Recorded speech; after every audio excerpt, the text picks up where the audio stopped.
Ma'am, we are live now. A great evening and a warm welcome to all of you on behalf of Kaveri Hospitals and School Skies. So, as the flu season starts, the corona pandemic is definitely complicating the picture a little bit. So, the question running in all our minds is am I suffering from the ordinary flu or is it the corona? Do I need to protect myself? Do I need to test? How do I handle this? I mean, am I taking the right flu shots? Am I giving it to my kids? Where do I take the flu shots, etc., etc.? And now with the big mayhem of the mutant virus coming in, and the lockdown in the UK, so there's a big chaos there. So I guess today this is a much needed topic of discussion, and it's laced with a lot of myths, doubts, and fear factors. But I'm sure this session would alleviate a little bit of your fears, throw in some light on actual facts. And for that, we have Dr. Vijayalakshmi along with us today. And on that note, to introduce myself, I am Dr. Praveena Jagdish, founder of School Skies and an oral physician as well.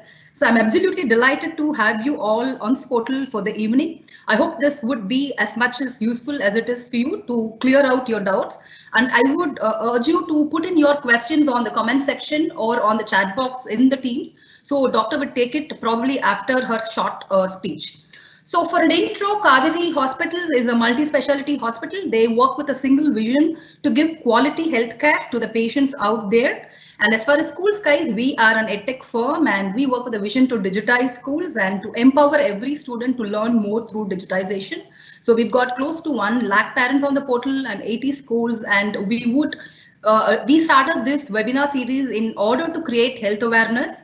And I must say this has been a very joint endeavor on behalf of Kaveri Hospitals and School Skies, and we've got fabulous feedback from the parents, and I'm glad at that. And I'm also going to take a moment to thank the Kaveri team, especially all the doctors out there. So despite their very busy schedule, they've been very forthcoming to give this awareness to the education ecosystem, which has been pretty much useful throughout the last 2 to 3 months. We've done close to 10 webinars with them, and we've got a very positive feedback on that. So with all this, I would quickly like to move on to the session. So friends, do go ahead, shoot your questions. I'm sure you got a lot of them in mind. And to answer that, we have Dr. Vijayalakshmi with us here today. And just an intro about Dr. Vijayalakshmi. She is an infectious disease physician, a senior consultant at Kaveri with close to 18 years of experience. She's done her MD General Medicine from Madras Medical College. She is a specialist in treating HIV, swine flu, STDs, and children-related infections. So, Doc, we are really privileged to have you here. Thank you for your time. I know she's hands full. The 2 times I've called her, she's been busy. So, despite that, she's here, and we hope we'll have our doubts cleared with you. And over to you, Doc. You can give us what the current situation is, and then probably we can shoot your questions to you. Thank you. Thank you, Praveena. Hopefully, I'm audible to everybody. So let's start with a brief introduction about what is happening in the corona world. And then probably you can shoot your questions and then we can go ahead. Sure. Well, things about the basic introduction, it's nothing new. We have been talking about the same thing and we want to reiterate the same facts again and again. Coronavirus is an infection which spreads by air. Basically, it doesn't spread long distances. So if you're nearby and somebody coughs or sneezes, even sings loudly, shouts, there are small droplets which come from your mouth and nose. These droplets stay in air for let's say around 15-20 minutes. And if somebody passes in that area during that period, they inhale the particles and they develop it. In other words, you unconsciously get your virus into your system. You don't know that the virus has entered in. Unlike, touch somebody and get it, you need not touch somebody. If you're in the environment, the virus is around you, you can get it. So that makes it very difficult to prevent this infection from spreading to from one person to another. So this airborne mode has been the main problem for a lot of deadly infections. One common thing is flu, and you will realize in flu season, one child in the class becomes sick, every other child will become sick. So half the class will be on leave during this period. The same thing is bound to happen with coronavirus too. So how do we do and what do we do about this is the next question. I think we'll have plenty of questions on that. I'll take it during the question answer mode. Now let me answer about few myths. The difference between children getting this infection and adults. Adults become sick, elderly become really sick. As you are younger and younger, the chance of you becoming sick becomes less. In other words, our children seldom become very sick with coronavirus, but they can carry the virus home and give it to the elders at home, and they can become really sick.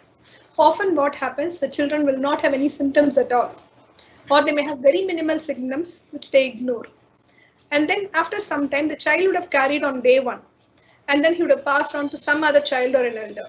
By around 2 weeks or 3 weeks later, one elderly become very sick, and then they land up in the hospital.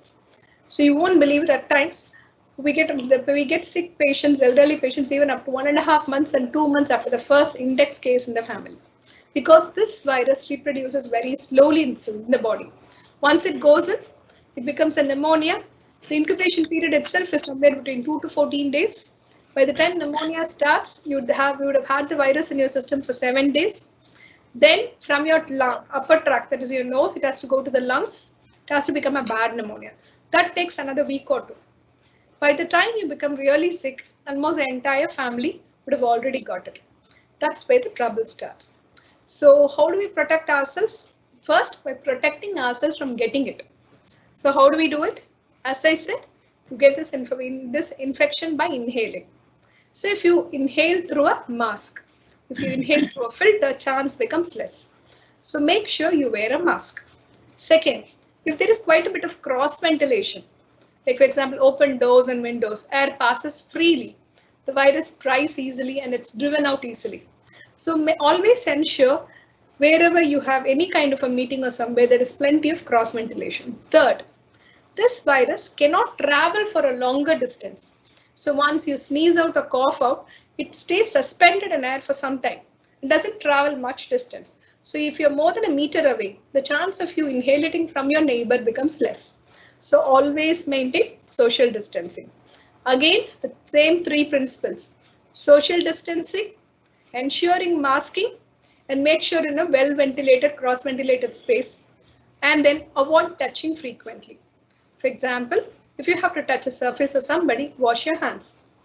Almost 9 months into the epidemic, now we know surface transmission is not a very effective modality. But still, surface transmission can happen in certain areas. For example, your bathrooms, where people sneeze and cough, brush their teeth, and touch the sink and everywhere. So in school hostels, areas like bathroom, your dining table, kitchen, all these areas are places where the transmission will be extremely high.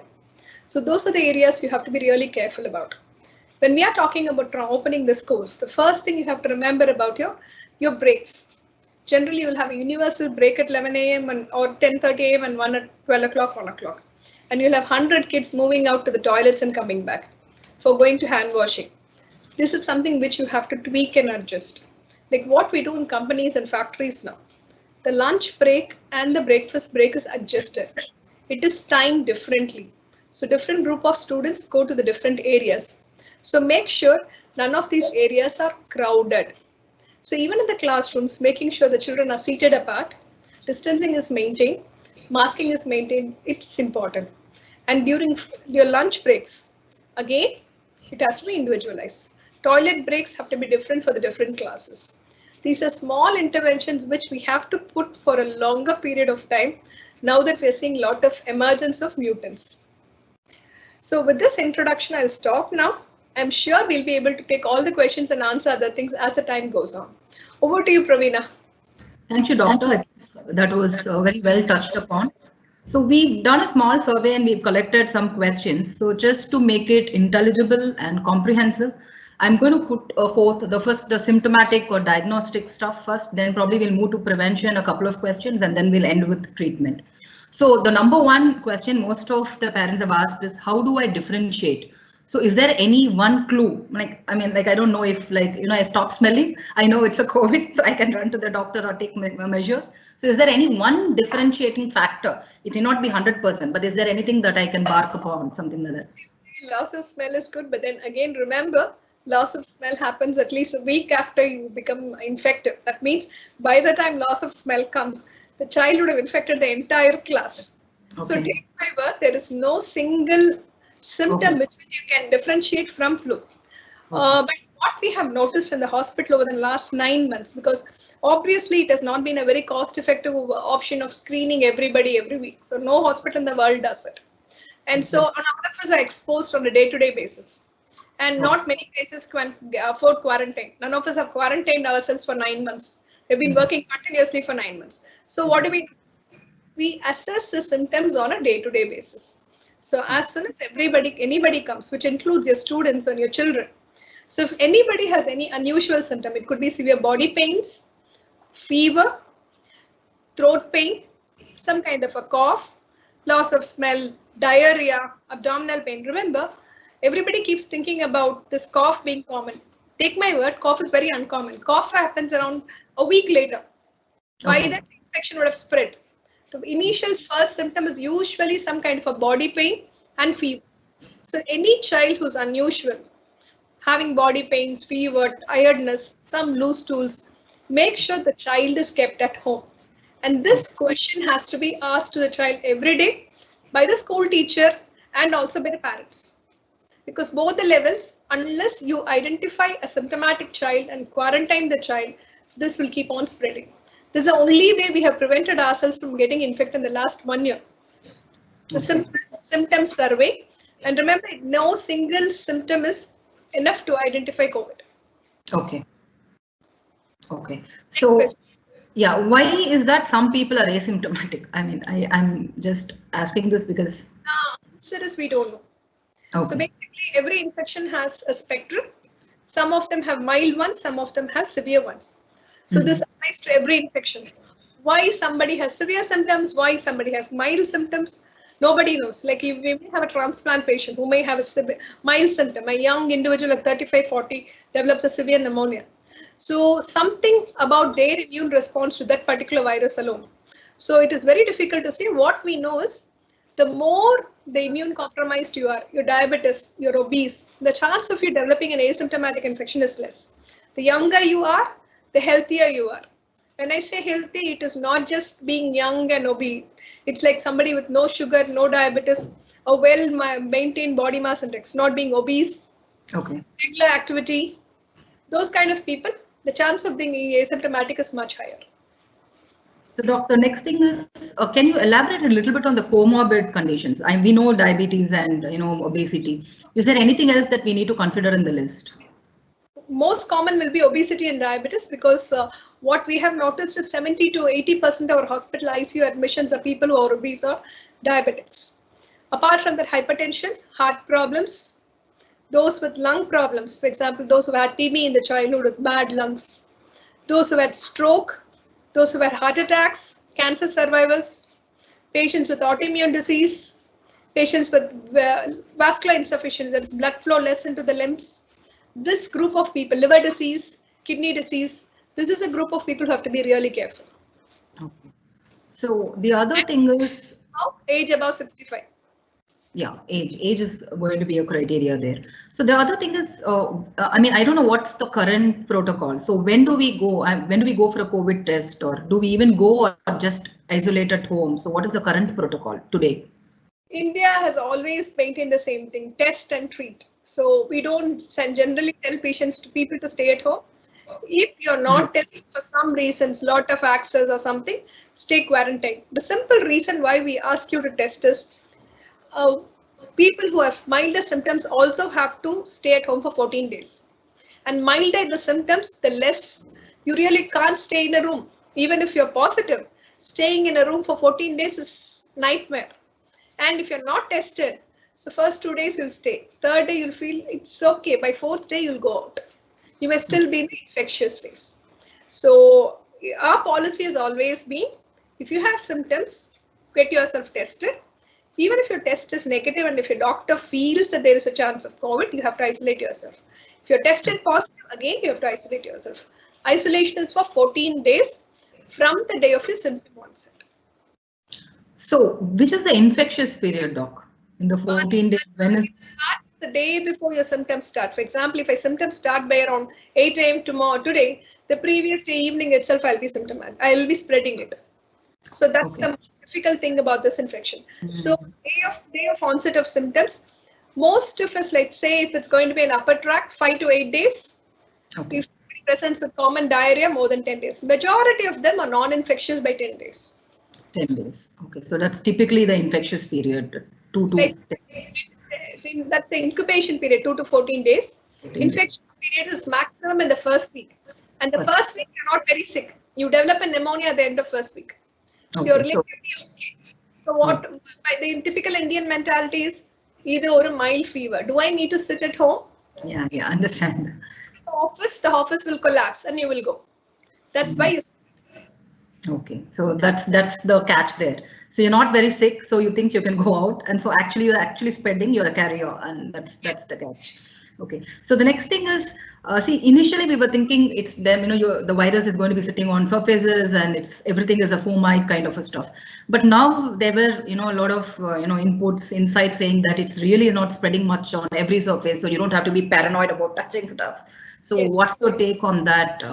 If it can happen in certain areas, which are, crowded areas without cross ventilation, with a very high humidity and moisture content.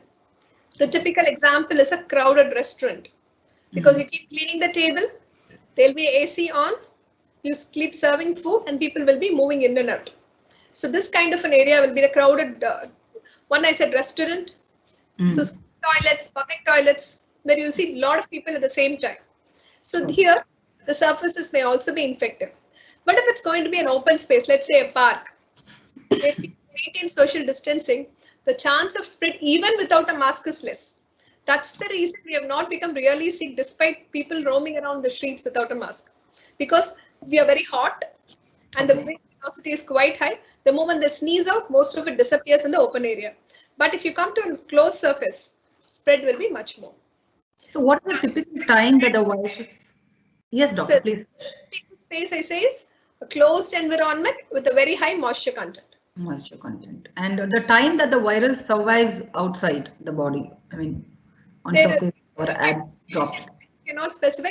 Simple way to understand is the moment the droplet dries, the virus dies. Okay. Droplet dries, virus dies. That's a good one to go with. It can be even 5 minutes or so. Okay, so it's heat labile. So that's an advantage for tropical countries like ours. So what's your advice to gym goers? Anything that you want to say? Because all of us are back on the gym and we are back. So maintain your distance and make sure they do not put your AC on, close the rooms and surface. So keep the doors and windows open and try not to have a bath in the gym bathroom.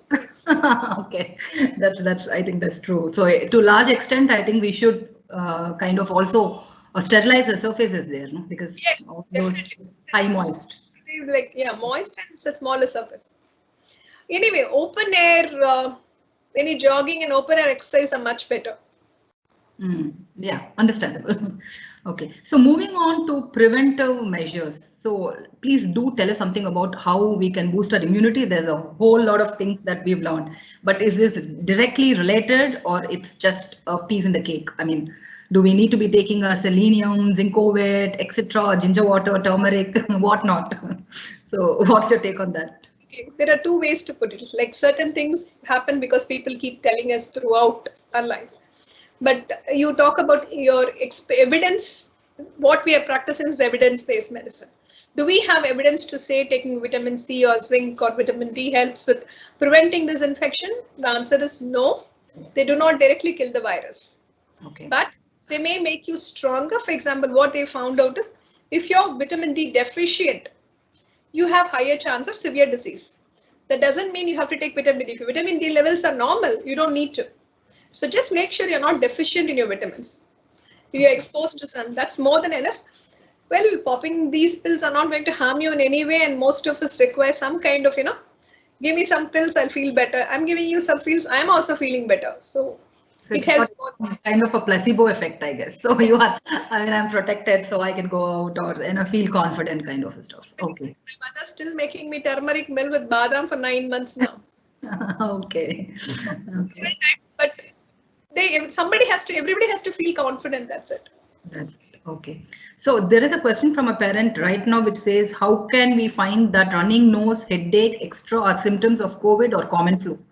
So I think you answered that, but still if you can add something. COVID seldom presents with running nose. So COVID is present more with the dry throat, some kind of a pain in the throat. A prominent running nose is not a sign of COVID. Okay. Next, a common sign of flu. It is more of a sign of something called as rhinovirus or rhinovirus. And they are a different kind of viruses. They're very mild, seldom cause major infections. So a child coming with some kind of a fever and some kind of a throat pain, you have to worry more. Throat pain and headache, that's more prominently seen with both COVID and flu than with your sneezing and nasal discharge. Got it. So I guess that was something that I stuck to from the beginning. So if I have running nose, I'm kind of happy. So it's not getting in there. So that's the thing. And we have one person asking, ma'am, do we use masks as a preventive measure? But in most cases, we find people wearing masks inappropriately. Can you give your thought on that? Yes. You need not wear an N95 mask or a medical mask. A double layered cloth mask is more than enough.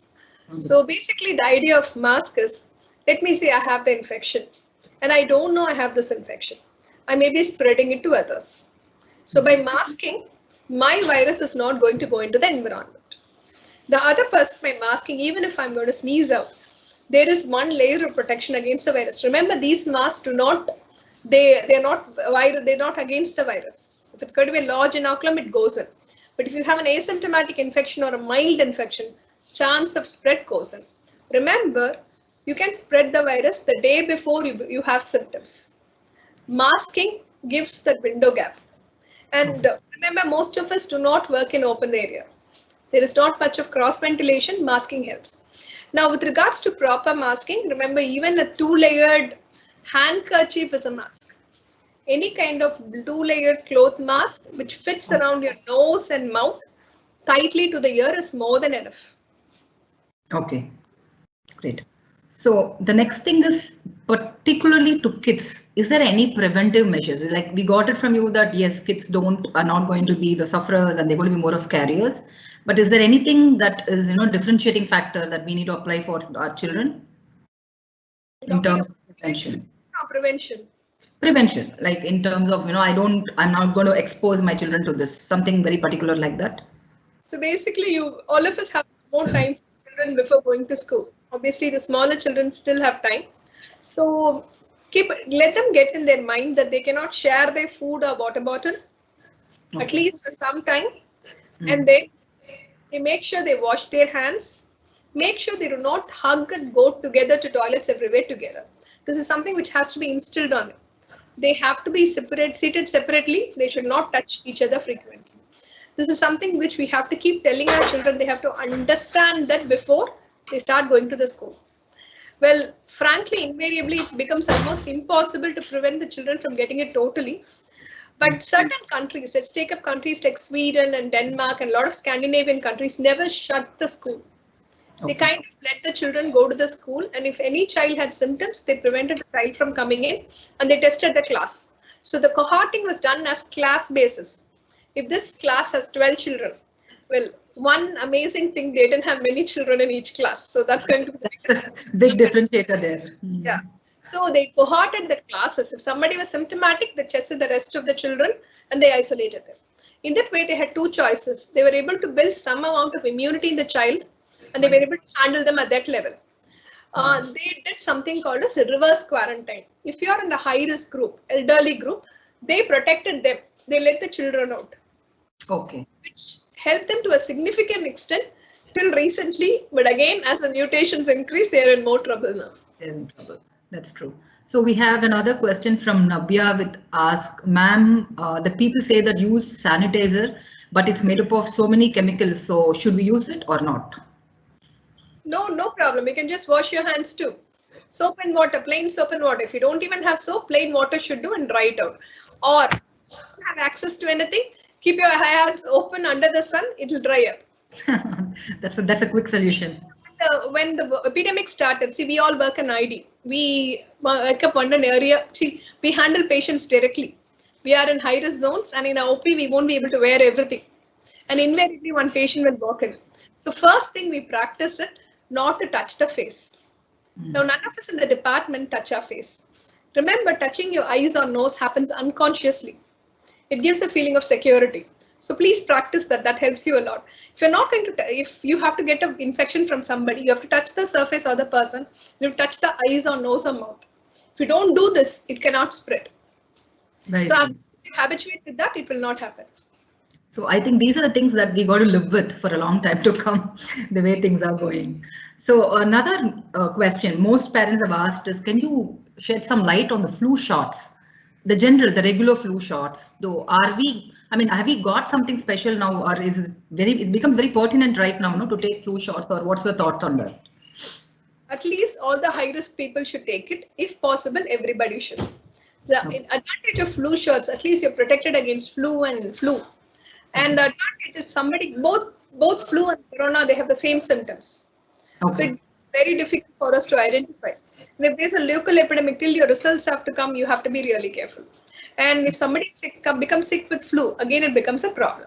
So taking a flu shot at least protects yourself from one group of disease. Elderly, high risk group definitely will have to take flu shot. They also have to take something called as pneumococcal vaccination. Remember, those who have survived coronavirus, they also will have to take it to prevent a secondary infection from flu or pneumococcal. Taking flu shot definitely helps. So typically the flu shots and pneumococcal, generally I give my kids. So it's once in a year dosage, right, doc? If I'm shots are once in a while, once in a year. Pneumococcal vaccine for the children are given nowadays in the universal vaccination. Very small children. If you are an adult, you take one shot. That's for lifetime. Flu shots are taken every year. Okay, every year. Got it. So the next question here is, ma'am, now the person who's got COVID, if his eyes gets damaged, I mean, is there any damage to the eyes and why is it happening? Can we prevent it? Very, very less. Somehow in India, we don't have much of eye problems with COVID. We would have had around 6,500 cases in Kaveri. We had 2 cases with some kind of eye nerve involved and few patients coming with red eye and stuff. All of them became all right. So eye involvement in our country is very less. A lot of them present with red eye, especially children can come with red eye as a part of multi-system inflammation, which is again rare.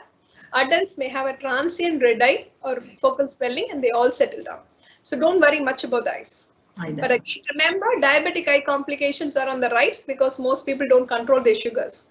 They come with this mucormycosis or eye problems because of uncontrolled diabetes rather than COVID per se. Okay, great. So now the $1,000 question or the $1 million question is, when is the vaccination going to be out, or is it, what's the scope there? It should be out in a month. In a month, I guess, probably not more than 2 months. But I'm not sure who's going to get it first. Definitely healthcare workers will get, elderly will get, people with comorbidities will get. But will we be able to give to everybody across the country immediately? I'm not really sure. So they probably will give it to the high risk group and then come down. Okay. So that's something we need to keep our fingers crossed on, I guess. So the other thing is, suppose the patient is already affected by COVID or corona. So will he have the chance to get it again, or is he immune? See, this is a very difficult question to answer. I would answer it this way. It is highly unlikely for a person to get reinfected by coronavirus again. Again, remember, I use the word unlikely. I didn't say impossible.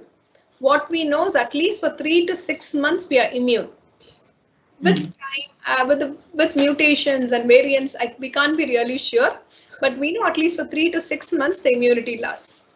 Okay, so it's, yeah, with the mutation, they may have to face that again. Okay. Now we don't know about that. We don't know about that. Okay. In March, April, we started getting it from May. The material we have is only for 6 to 9 months. So only after some time we can tell you further. Right, true. It's all totally new to all of us, and I think it's a learning curve in both the ways. Everybody. So, Doc, now the mayhem thing happening about this UK lockdown and the mutation, there's a big scare. I'm sure you would have seen it on social media, and like people are really threatened, intrigued. So what's your, I mean, I know it's too early to comment, but still, what's your take on that? One thing is social media and television is talking about it more than I think the doctors and stuff. It's an RNA virus. An RNA viruses mutate a lot. When I say mutation, it keeps on changing with each division. So when cells divide, there'll be small changes. Some of the changes may not matter at all. Some of the changes will be seen in the subsequent generation. Some may be so dominant that they will change few things. So in this particular virus, there is something called as a spike protein, which attaches to the human cell and gets the virus to go in. So in this UK variant, there's a small changes that protein. So there is a hypothesis. Again, I'm saying it's hypothesis that there is a change in spike protein and this may increase the transmission. Still, we are not sure about it. So everybody is talking about it. So they put the area on a lockdown to prevent this from going around. But there is no proof that it has got increased transmission already. There is no proof it is more lethal.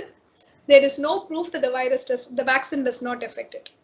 So what information we have is the mutation is there. It is going to come more and more. And we have to closely monitor that. Okay, I think that really kind of was very factual. And if we could just stick to that, at least we can avoid a lot of this fear videos and all that on the social media.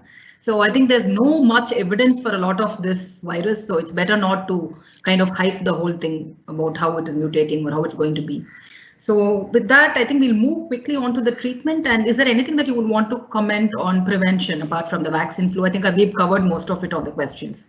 So is there anything you would want to add, Doc, before we move to treatment? I mean, everything you must have heard over the years, it's maintaining the distance, masking and stuff like that. Just don't take over-the-counter steroids. Okay. Just don't take alternative medicines without knowing it, because we get patients coming in again and again with some alternative medicine coming with liver damage and kidney damage. It becomes practically impossible. Remember, it has to be a regulated person. See, and you have to, medicine is a science. Not every ex-minister can practice it. Whoever practices should have an idea about it. So make sure whatever you take is proper and legal. Okay. So we do get, whenever there's an epidemic, there's a lot of frustration and worry, and you don't believe people. And when you go to the alternative things, you end up coming back with a lot of other problems. So remember, anything you try has to have some kind of coherent scientific literature. Okay. And no steroids from over the counter. True, very true. I think with a lot of imports, and there's been a huge sale of a lot of other stuff now in the last 9 months, apart from the actual drugs. So, and then, so now I think we can quickly move on. The flu shots, I wanted to ask you, is there any specific ones that you would suggest, or is it, I mean, can we take it directly from our pediatricians for the kids?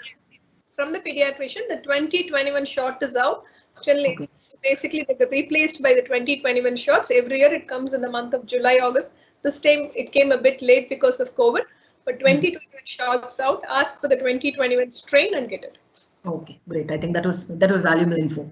So now, Doc, moving on to treatment. So let's think that he's affected. So of course he's going to isolate himself. That's part one. So apart from that, what do the patient do? I mean, general knowledge. What is the treatment? So first, you have to make sure the initial phase people have fever. Some people may not have anything, or some people will have fever. So at this point of time, only problem you can have is you can have body pains, tiredness, weakness, and you can be dehydrated. Make sure you take a lot of fluids. Don't take painkillers. Painkillers are not good for the lungs. Take paracetamol. An adult can go up to 3 grams a day, child much lower dosage depending upon the body weight. So ask your doctor about the maximum dose of paracetamol that can be taken. Take it in divided doses. Take a lot of fluids, bland food, sleep through the initial phase. If you don't have symptoms, if you come out of it, it's fine. Next phase, some of them may develop pneumonia, some of them may have prominent upper tract signs syndrome. So prominent upper tract signs, one common thing is loss of taste and smell. Patients find it difficult, but when a patient comes and tells me that there's loss of smell or taste, I'm happy. Because what we have noticed in the last 1 year is somehow a cohort of patients who come with loss of taste and smell do not go into the ICU. Okay. So it's basically a milder form of pneumonia or only upper tract involvement, which is really good because the outcome is good. You may find it difficult to eat, or you may not be able to drink stuff, but it'll slowly dissipate out. It may be for 2 weeks to 2 days to 2 weeks. Very rarely it can go beyond 2 months. There's one more problem, which is alteration of smell and taste. That's more difficult to handle. Because if you have a pukish smell throughout, or if you're smelling like, every food is smelling like sewage, it becomes difficult. But this is very, very uncommon in South Indian cohort. Next comes from the group who has fever and then fever settles, but they're very weak and tired. Slowly, these people can have progressive pneumonia. The progression is so slow The only symptom they'll have is immense weakness, inability to eat and tiredness. Often the temperature will be low, 100, 100.5. They don't even notice the fever. This happens in elderly cohort. This happens with people who are diabetics. Sometimes people who have other problems, heart problem or immunocompromised. So this group of people, please check your oxygen saturation and temperature. If it persists, again and again visit your doctor. If your temperature is persisting for more than 7 days, if there is some kind of a fall in oxygen saturation, please get admitted immediately. If you come with severe hypoxia, if you severe fall in oxygen saturation, outcome is not great. If you come in early, it's easier for us. We cannot handle oxygen saturation fall at home with an oxygen concentrator. You need to come to the hospital then. Next is monitoring fever, monitoring oxygen saturation, monitor your urine output. Always make sure an elderly person, even after discharging from the hospital, they pass urine well. Eating well, passing urine well, these are two important things which says a patient is improving. The patient doesn't eat well, doesn't pass urine, has some kind of a fever, that means patient is progressing. These are simple things we can monitor at home. Okay. With regards to the treatment, first half, as long as they're asymptomatic, it's fine. You can manage at home. Fever, you can manage at home. Once it crosses prolonged fever, admission, hospital will manage it. Then post-discharge, when you come back to the home, apart from your regular medication, a lot of times they would have given you aspirin or clopidogrel to prevent blood clots. You will have to continue it for some more time. These are all for adults. With regards to the children, most of the time they'll be up and running around in 2-3 days. So keeping them inside the house is going to be the biggest problem. That's going to be a challenge there. Okay. So, Doc, I've had a few of my own friends complaining, middle-aged group people, that they're facing constant fatigue. They're not back to normal. Is there a psychological aspect to it, or is it really that they are affected, that fatigued, muscle weakness, or how can we classify that? This virus produces something called prolonged inflammatory syndrome. It's called as post-COVID syndrome, which can stay for even after 3 months. So where they can have severe fatigability, tiredness, headaches, insomnia, sleep disturbances. So majority of them settle by 6 weeks to 3 months. A very small proportion goes beyond that. And somehow, fortunately, South Indian cohort post-COVID prolonged long haulers are less. Compared to the white man, our long hauler list seems to be less. Adequate hydration, starting off with some kind of physical activity, maintaining a routine definitely helps. When I say maintaining a routine, same time of waking up, having a schedule to keep yourself busy throughout the day, sleeping at a particular time, that seems to help them quite a bit.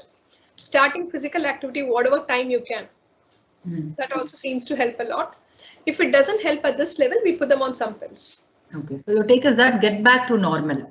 So get back to your routine. Not be getting back to normal immediately. It's like start slowly. There's one more group.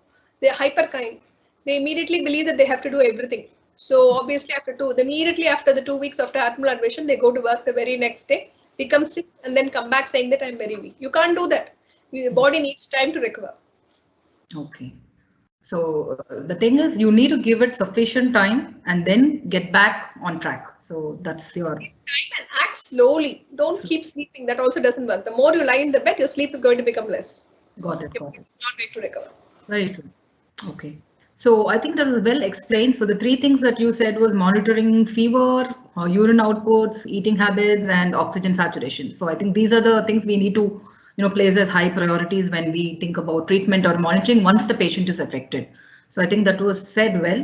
So anything else? Do you think there is a psychological aspect to this? Because I've seen some rehabilitation centers coming up and COVID rehabilitation posts and all that. I mean, I just thought I'll have my 2 cents on that. Is that I'm not sure, but I would love to hear from you. What's your take on that? Yes, post-COVID people can have muscle weakness. They can have some kind of skeletal muscle problems. Even people who are very robust can have it. So they may benefit from both physical and psychological rehabilitation. Remember, all these post-COVID fatigue is not always psychological, but that doesn't rule out the psychological aspect too. So I would say 70-30. 70% of the time it's a disease per se. 30% there will be a psychological overhaul too. But somehow, compared to the Western data, they say almost 2/3. Ours has not been that well. From our personal experience from Kaveri, not more than 20 to 30%. Okay. So not more than 20 to 30% are long haulers. Okay.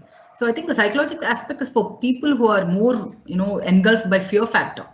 Maybe that is the thing. Maybe they will get it back, or We always see this group, people who panic a lot or the people who have high risk behavior too. Okay. So they are the people who probably. They want to get admitted on day one, and you'll find them the moment you discharge, they might go to a beach or somewhere. Somehow, high risk behavior goes in hand in hand. Okay. So, so we don't have many other questions. Yes, of course we have, but most of them are repetitive, and I think you've already answered that. So it was great, Doc. So I think we had some discussion on diagnostic points, preventive and prognostic, as well as treatment point of view also. So let us know if there's any concluding remarks that you would want to throw in here for the audience out there. Yeah, we've had the first wave, and we are now actually in the phase where it's coming down. But looking at the world, there has been second waves and third waves. It's not going to disappear anytime soon. We have to live with it. We have to learn to live with it. So I'm not saying not to go out. I'm not saying not to go to school. So we ID people never said total lockdown and stuff like that. But then make sure you follow the rules. What we know from the world is countries which followed the rules did really better. Excellent. We need to be a country which follows rules. If we don't, we will suffer. Wonderful. So I think that was a wonderful conclusive remark, or rather like a warning. So be at it, live with it, learn to live with it, stay aware. So I think that's going to be our take for the next few months or even a year or so. So thank you so much, Dr. Vijayalakshmi, for your valuable time. And thank you all, whoever's joined us today. I hope that was useful, and probably we couldn't take all your questions there, but we're always open to taking it offline. And so do write to us at schoolsupport@schoolskies.com. We can escalate your questions, or you could call us at 99-402-1194. Or you could also write to info@kaverihospitals.com. They're always there to help you. Their entire team of doctors dedicated to take up and answer, online. So please don't hesitate to write to us. And thank you all for the wonderful time you spent with us today evening. And special thanks to Dr. Vijayalakshmi once again, Doc. I think it was nice having you and clearing all your doubts. So thank you. So stay safe, stay aware, and stay healthy. Have a great week ahead to all of you. Thank you, Doctor. Thank you, all of you.